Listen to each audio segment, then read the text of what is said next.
수요 예배 때는 우리가 창세기 말씀을 계속해서 강의하고 있습니다. 지난주에 노아의 방주에 대해서 함께 말씀을 나눴는데, 오늘은 홍수 심판에 대한 말씀을 여러분과 함께 나누려고 합니다. 오늘 본문 말씀인 창세기 7장 11절부터 24절까지의 말씀은요, 홍수의 시작과 절정을 다루고 있는 말씀입니다. 창세기 7장 11절은 이렇게 시작하죠. 노아가 600세 되던 해 둘째 달 곧 그달 11의 날이라. 그날에 기품의 샘들이 터지며 하늘의 창문들이 열려 40주야를 비가 땅에 쏟아졌더라. 이렇게 말하면서 홍수가 시작되고 있음을 지금 언급하고 있습니다. 7장 24절을 보시면 이 물이 150일 동안을 땅에 넘쳤더라, 이렇게 말하고 있습니다. 그래서 11절의 홍수 시작부터 홍수의 절정까지를 기록하고 있는 본문이 오늘의 말씀입니다. 오늘의 본문을 우리가 주의 깊게 살펴보면요, 숫자들이 많이 기록되어 있어요. 7장 4절을 보시면 지금부터 7일이면 내가 40주야를 땅에 비를 내려, 이렇게 말하고 있죠. 이렇게 말하면서 7 그리고 40, 이 숫자가 등장합니다. 여기서 하나님은요, 7일 뒤에 비가 올 것이다, 앞으로 7일이 지나면 비가 올 것이다, 그렇게 말씀하시고, 그리고 그 비가 40일 동안 내릴 것이다 예언하셨어요. 아직 이루어진 것이 아니고요, 이렇게 될 것이다 라고 말씀하시고 예언하셨다는 것입니다. 이 예언이요, 11절에 그대로 이루어집니다. 7장 11절을 보시면 7일 후에 홍수가 땅을 덮이니 7장 12절에 40주야를 비가 땅에 쏟아졌더라, 이렇게 말하고 있습니다. 7장 4절에서 약속하신 하나님의 언약이라고 할 수 있을까요? 땅을 쓸어버리는, 그러니까 하나님의 약속이 7장 11절에 그대로 역사하고 나타나고 있다는 것입니다. 이 말은 무엇입니까? 하나님은요, 하나님이 말씀하신 것을 반드시 이루시는 분이십니다. 이것을 우리가 기억해야 되는 것이죠. 하나님은 신실하신 분이세요.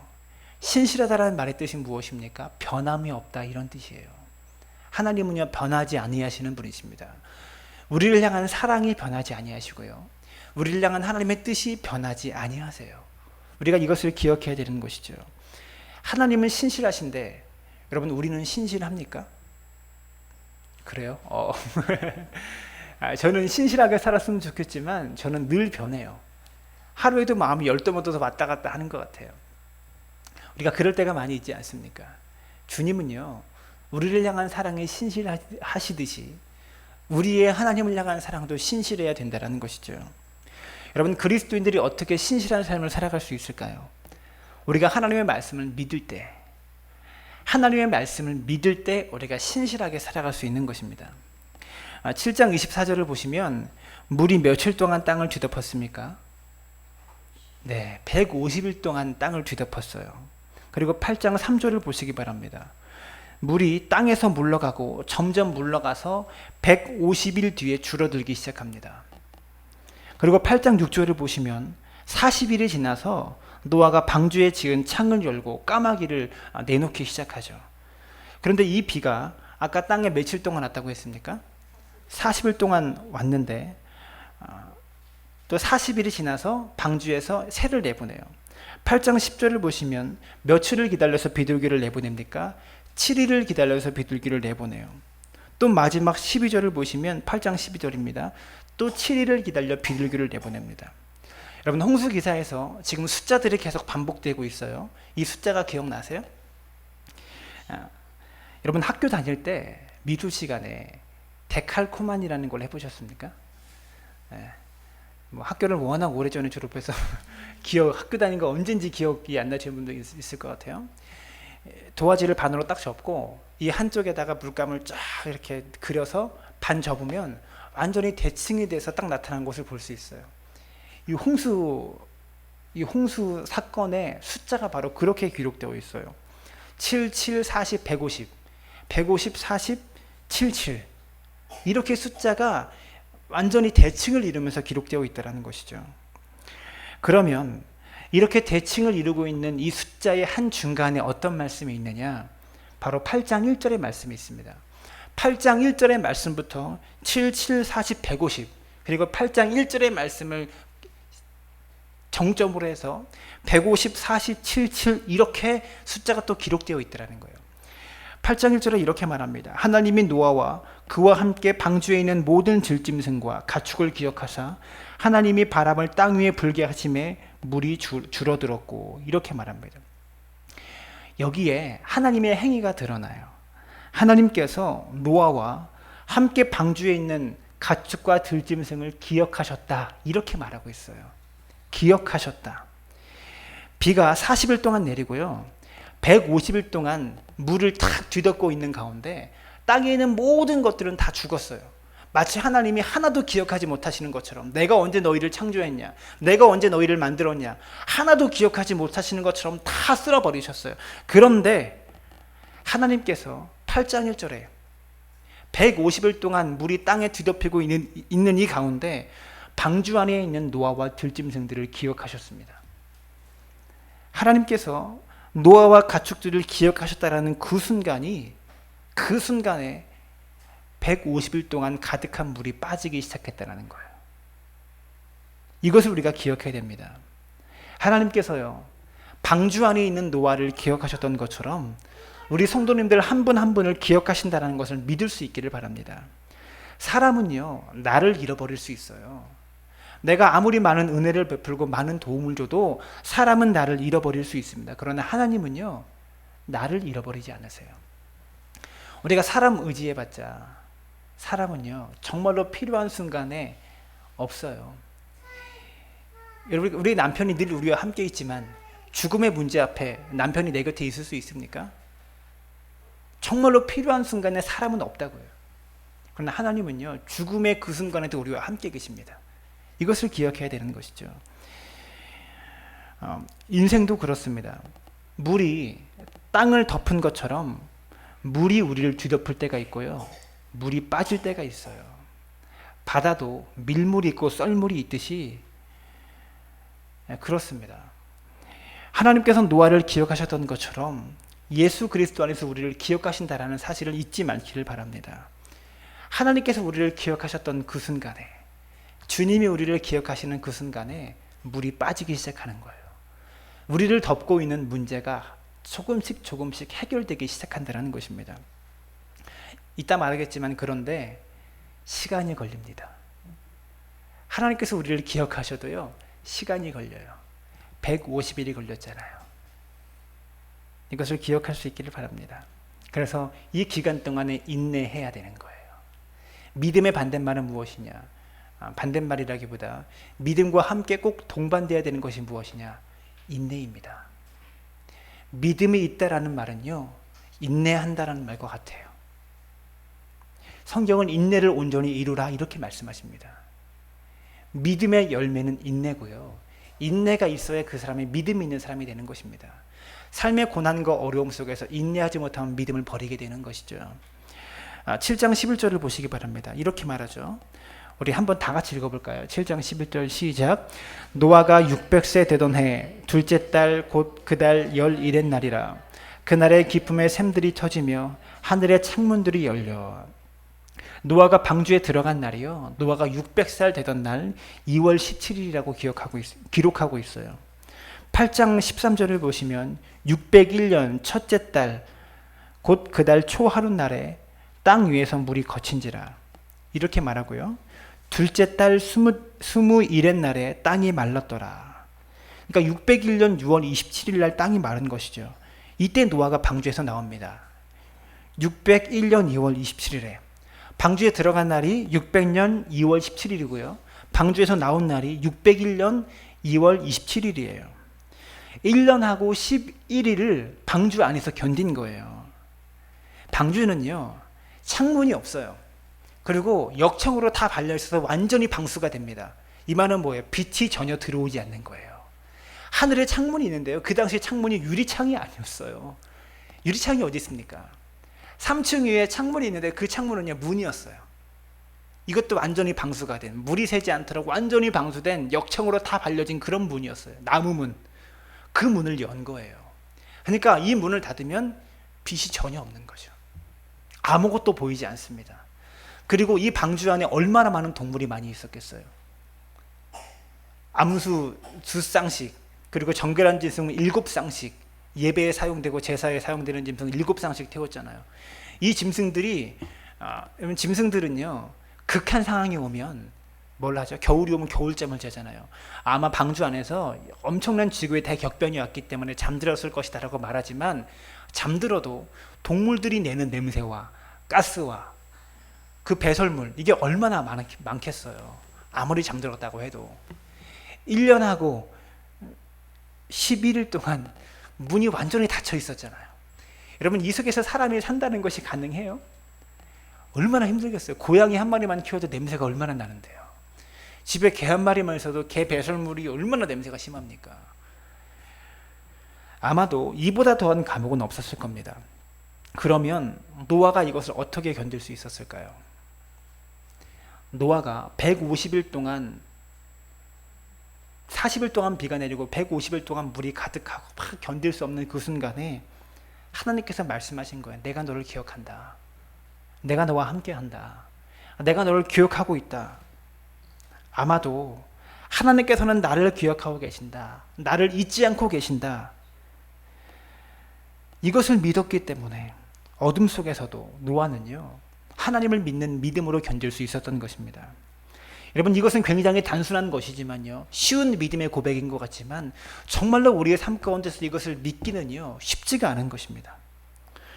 성도님들의 삶 가운데, 우리의 삶 가운데 하나님이 나를 기억하신다는 사실을 정말로 믿으면요, 물이 땅에 가득했다가 그 물이 빠지기 시작하는 거예요. 이것을 아셔야 돼요. 우리 삶 가운데 있는 문제들이 언제부터 해결됩니까? 그것은 하나님이 나를 기억하신다는 사실을 믿을 때 그때부터 해결되기 시작하는 것입니다. 제가 자주 말하지만 막 엉켜있는 실이 있잖아요. 사람이 도저히 풀 수 없을 정도로 엉켜버린 실. 근데 사실 보면요, 그 매듭 속에 엉켜있는 실 가운데 매듭 하나만 풀리면 이게 실타래처럼 쫙 풀어져요. 이 첫 매듭을 풀지 못해서 아무리 풀려고 해도 안 풀리는 거예요. 하나님이 나를 기억하신다는 사실은요, 마치 엉킨 실의 매듭과 같아요. 이것을 풀어야 하나님의 역사가 드러나고 나타날 수 있다는 것을 기억할 수 있기를 바랍니다. 150일의 시간이 지나서야 땅이 마르기 시작합니다. 눈에 보이는 상황이 변하는 것은요, 시간이 걸려요. 하나님이 나를 기억하신다는 이 사실을 믿고 인내해야 우리의 문제들이 가장 정확하게 해결된다는 것을 믿을 수 있기를 바랍니다. 자녀를 키울 때도요, 사업을 할 때도, 교회를 세워가는 일들을, 우리가 이 사역들을 감당하는 속에도 우리가 이것을 잃어버리는 순간, 하나님이 나를 기억하신다 이 사실을 잃어버리는 순간 지치게 되는 것이죠. 낙심하게 됩니다. 그리고 어느 순간에 점점 사람을 의지하게 돼요. 하나님을 붙잡기보다. 하지만 하나님께서 나를 기억하신다라는 이 사실을 믿는 순간, 그때부터 우리가 숨 쉴 수 있게 됩니다. 소망이 생기고요, 꿈이 생기기 시작하는 것이죠. 오늘 말씀을 통해서 여러분, 우리는 이것 하나만 기억해도 되는 것입니다. 8장 1절 말씀 다 같이 다시 한번 읽습니다. 8장 1절 시작. 하나님이 노아와 그와 함께 방주에 있는 모든 들짐승과 가축을 기억하사 하나님이 바람을 땅 위에 불게 하심에 물이 줄어들었고, 하나님이 기억하셔서요, 바람을 땅 위에 불게 하셨습니다. 여기서 이 바람을 히브리 말로 루아흐라고 말해요. 루아흐.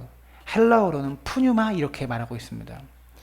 루아흐라는 말은요, 하나님께서 사람을 지으시고요, 사람의 코에 무엇을 불어넣으십니까? 생기를 불어넣으셔요. 사람의 코에 사람을 흙으로 빚으시고요, 이 코에 생기를 집어넣는 순간 사람이 생명이 된지라, 이렇게 성경은 말하고 있어요. 여러분, 그런데요, 그때 생기가 루아흐예요. 사람 속에 불어넣은 생기가 루아흐입니다. 그리고 창세기 1장 2절을 보시면, 창세기 1장 2절 찾기 쉽죠? 한번 읽어봐 주세요. 1장 2절입니다. 1장 2절 시작.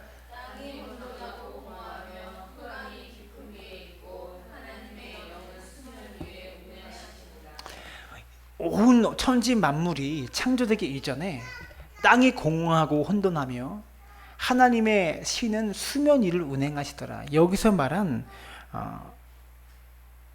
신이, 이 신이라는 말이요, 루하흐입니다. 혼돈 속에 천지 만물을 창조하실 때도요, 바람을 부르셨어요.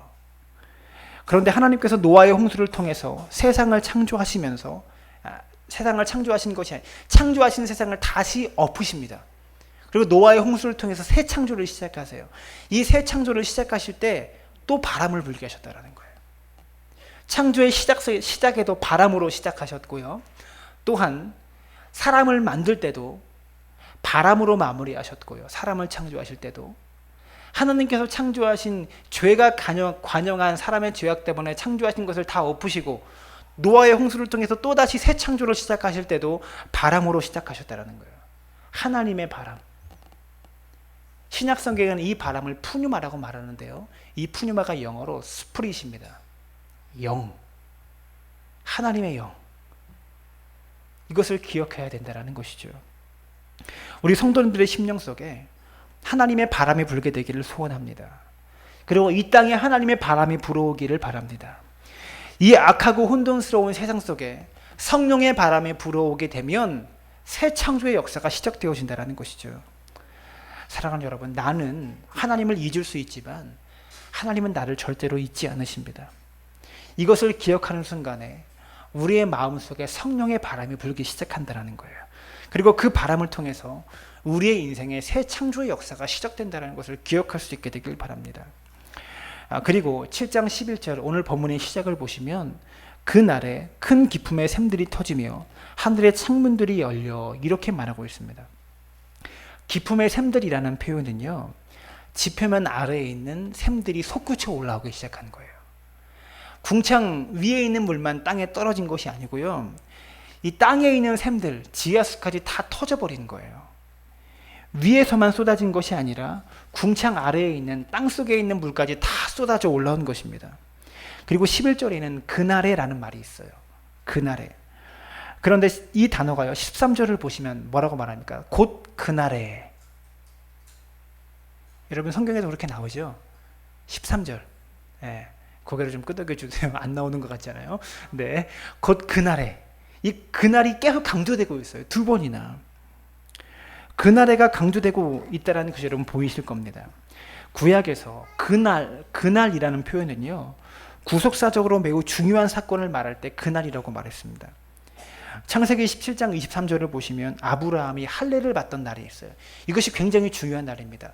첫 언약 백성을 아브라함으로 선택하신 거예요. 할례를 받았다는 것은 우리말로 따니 세례를 받았다.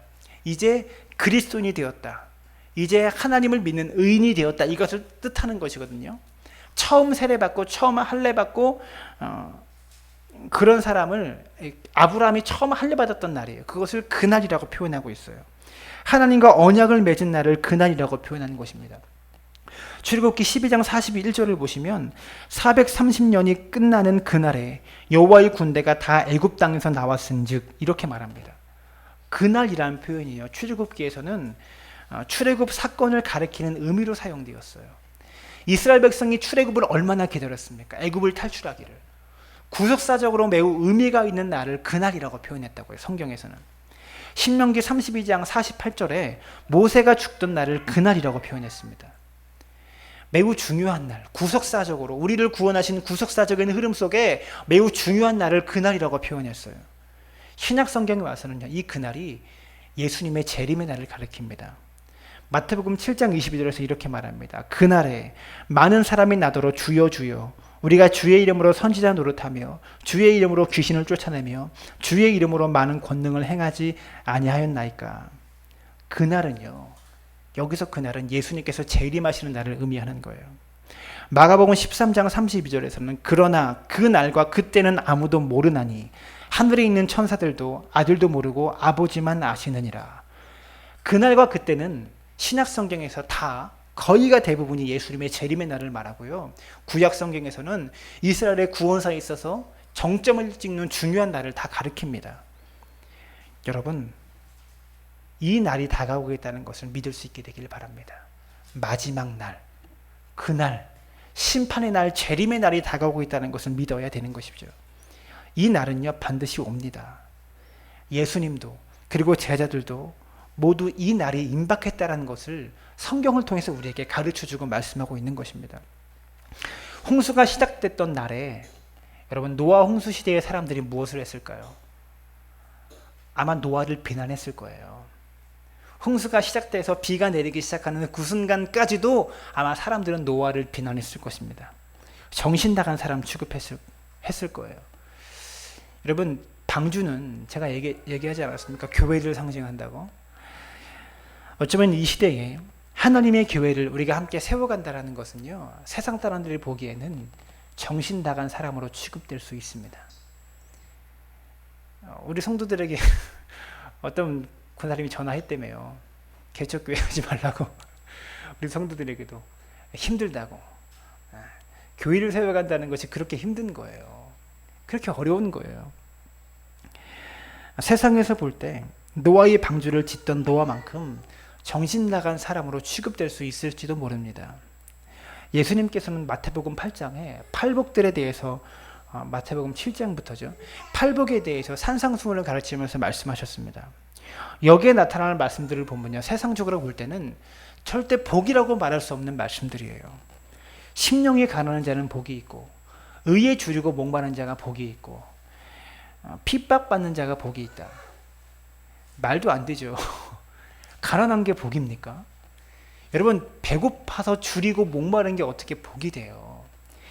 어떤 심리학자들이 이 팔복을 보고서 조롱합니다. 과학적인 증상을 가지고 있는 사람이다. 예수님에 대해서 이렇게 얘기했다고 해요. 예수님은 세디스트다. 이렇게까지 이런 과학적인 것을 복이라고 어떻게 말할 수 있는가?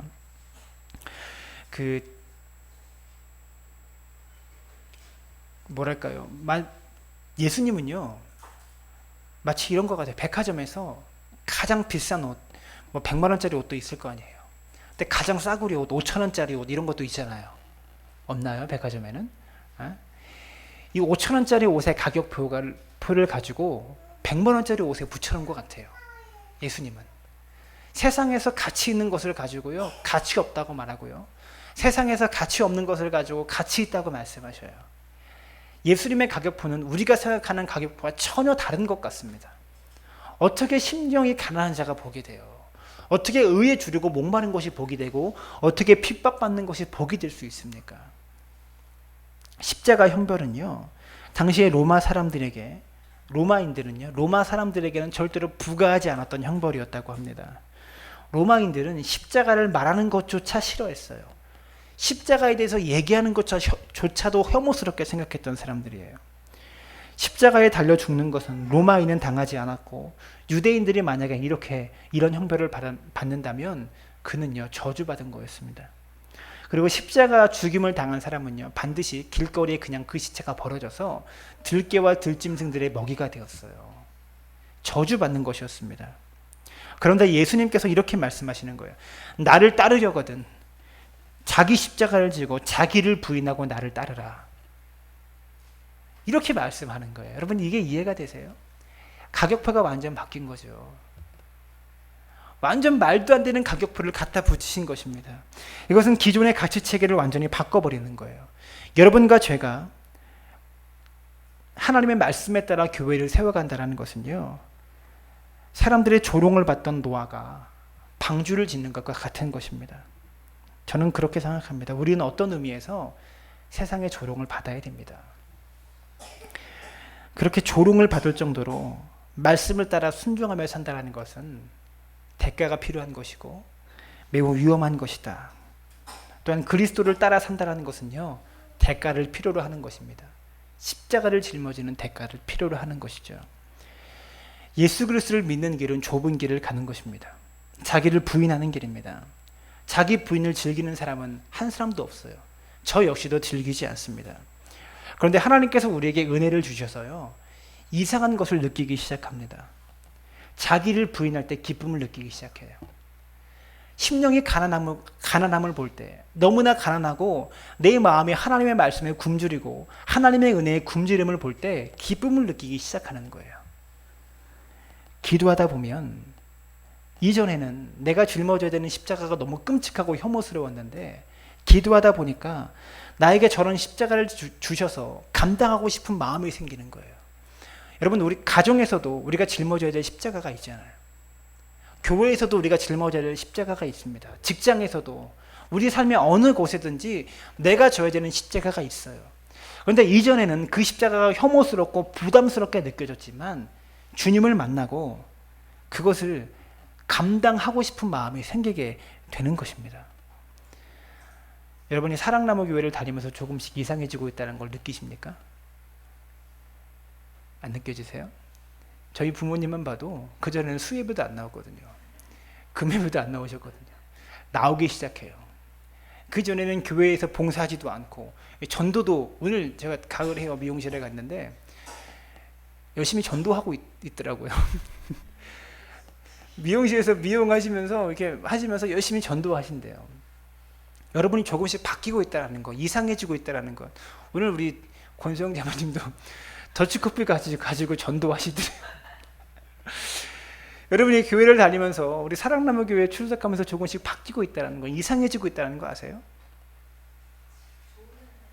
네, 여러분, 예수를 믿는다는 것은 이런 것입니다. 우리가 많이 이상해져야 돼요.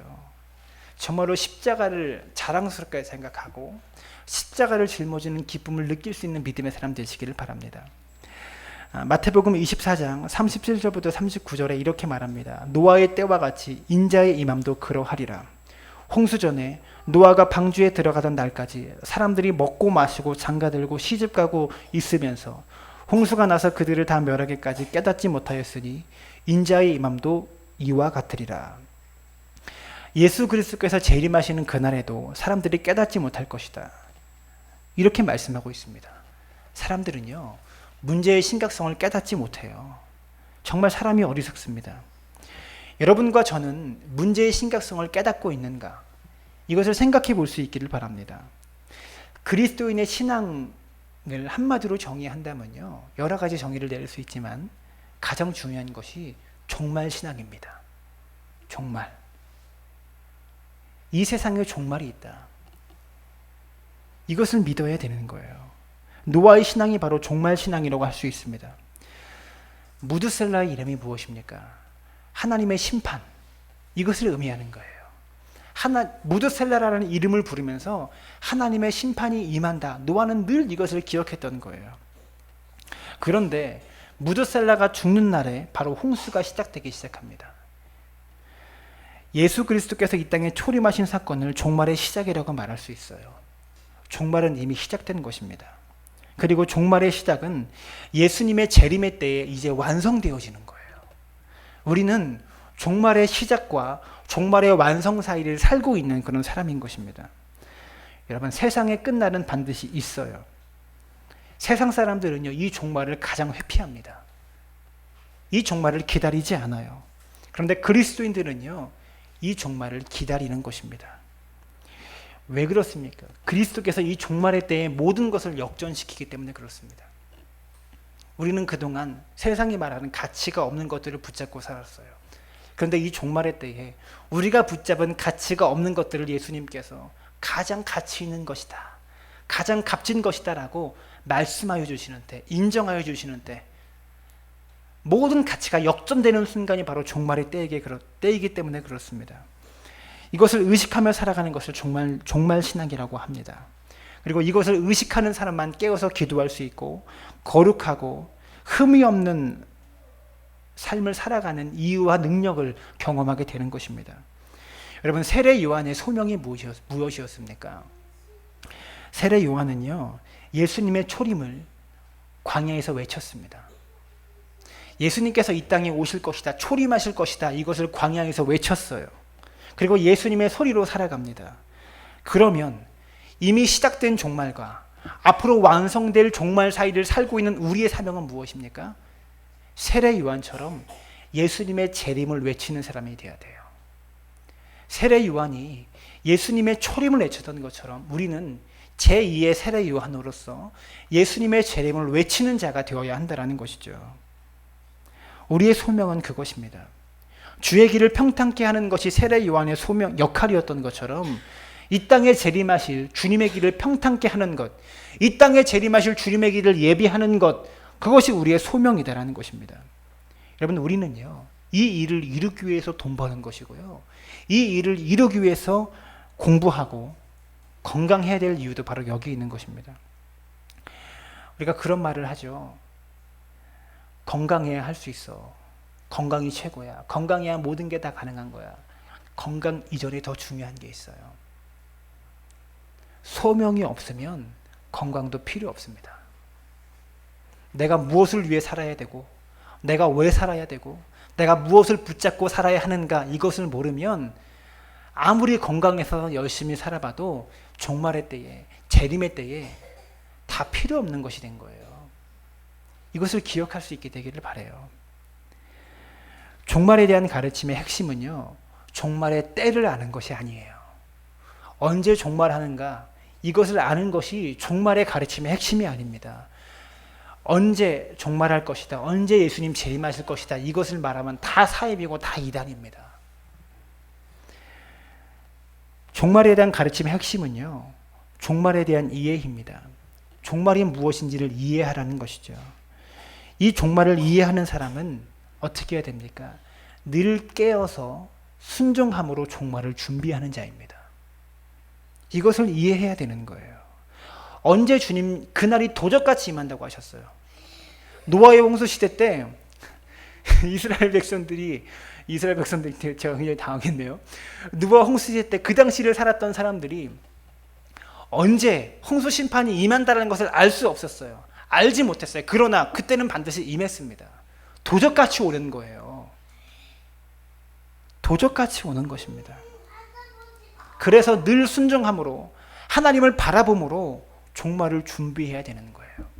도적같이 그날이 임해도 방주에 탑승할 수 있을 만큼, 도적같이 그날이 임해도 우리가 들림받을 수 있을 만큼 말씀에 순종하고 늘 깨어서 기도함으로 그리스도의 정결한 신부로 종말을 준비하라는 것입니다. 이것이 종말에 대한 이해예요. 종말의 때가 임박했으니까 다른 것 삶을 다 포기하고 삶을 다 포기해라, 그런 의미가 아닙니다.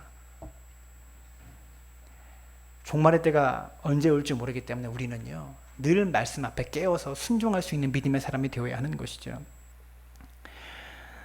예수님의 초림은 하나님 나라의 시작입니다. 그리고 예수 그리스도의 재림은 하나님 나라의 완성입니다. 그리고 이 이후에는 더 이상 기회가 없어요. 끝입니다. 이것을 아셔야 돼요. 7장 16절을 보시기 바랍니다. 7장 16절 다 같이 읽습니다. 시작.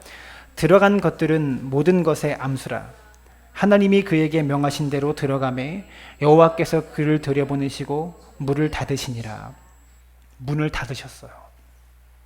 심판이 시작되는 순간, 하나님의 약속이 시작되는 순간 문을 닫으셨다라는 거예요. 여러분, 여기서 매우 중요한 의미가 있습니다. 명하신 대로 들어갔어요. 이들은요, 순종했다라는 것입니다. 명하신 대로 순종합니다. 우리가 주의 명령에 순종함으로 들어가면 주님께서 문을 닫으십니다. 순종하는 것은 우리가 할 일이에요. 문을 닫으시는 것은 주님이 할 일입니다. 인생은요, 내가 할 일이 있고요, 주님이 할 일이 있습니다. 우리가 우리의 일을 하면 하나님께서 우리를 위한 하나님의 일을 그때 시작하시는 거예요. 이것을 아셔야 되는 것이죠. 하나님께서 너는 일하지 말아라, 내가 다 해줄게, 이렇게 말씀하시는 분이 아니세요. 그러는 법이 없습니다. 우리가 사업할 때도 이런 태도가 중요합니다. 목회도 이런 태도가 중요해요. 우리의 일을 하고 하나님의 일을 기대해야 되는 것이죠. 여러분, 제가 하나님을 기대한다고, 하나님, 저의 목회 속에 하나님을 기대합니다, 이렇게 고백하고 기대하면서 설교 준비를 안 한다고 생각해 보세요. 목회 되겠습니까? 안 되는 거예요. 공부 안 한다고 생각해 보세요. 목회 안 되는 거예요. 설교를 들으러 왔는데 배울 것이 없다, 은혜되는 것이 없다, 그럼 오겠습니까? 내가 할 일이 있고 내가 일을 시작할 때, 그때 하나님께서 우리를 위한, 하나님만이 하실 수 있는 일을 그때 시작하시는 것입니다. 이것을 기억해야 되는 것이죠. 7장 23절에 이렇게 말합니다. 지면의 모든 생물을 쓸어버리시니 곧 사람과 가축과 기는 것과 공중의 새까지라. 이들은 땅에서 쓸어버림을 당하였으되 오직 노아와 그와 함께 방주에 있던 자들만 남았더라. 하나님은요, 한번 진노하시면 무섭습니다. 모든 생물을 쓸어버리실 정도로 진노하시는 무서운 하나님이십니다. 하지만 하나님의 진노는요, 사랑의 표현이고요, 공의의 표현입니다. 부모가 자녀들에게 화를 냅니다.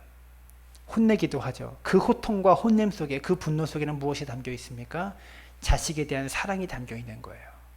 하나님의 진노 속에 또한 사랑을 발견하게 되는 것입니다. 하나님께서는 물로 모든 생물을 쓸어버리십니다. 그러나 여기에는 아직 희망이 남아 있어요. 오직 노아와 그와 함께 방주에 있던 자들만 남았더라. 이렇게 성경은 기록합니다. 23절에 말하잖아요. 성경은 희망이 무리들에게 있는 것이 아니라 남은 자들에게 있다는 것을 강조하고 있습니다. 성경은 남은 자 사상을 말해요. 이사야서에 보면 그루터기가 나오거든요.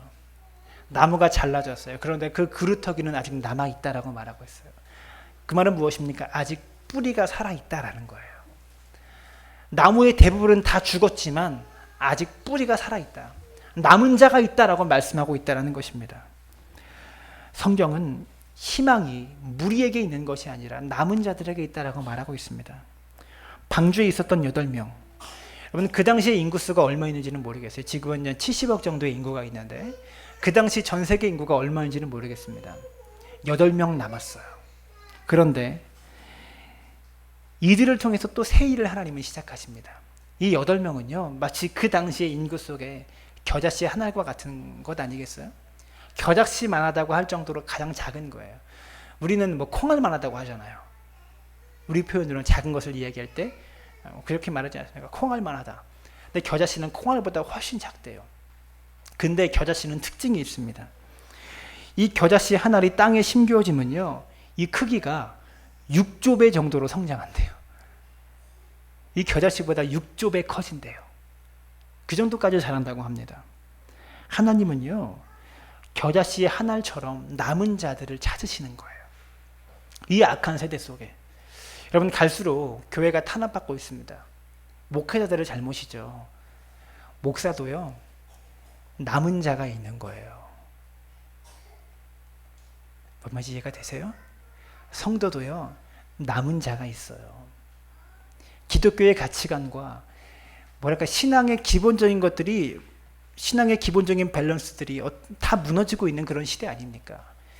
예전에는 기독교의 가치가 이 정도로 높았는데 이제는 점점 스스로가 낮추고 있어요.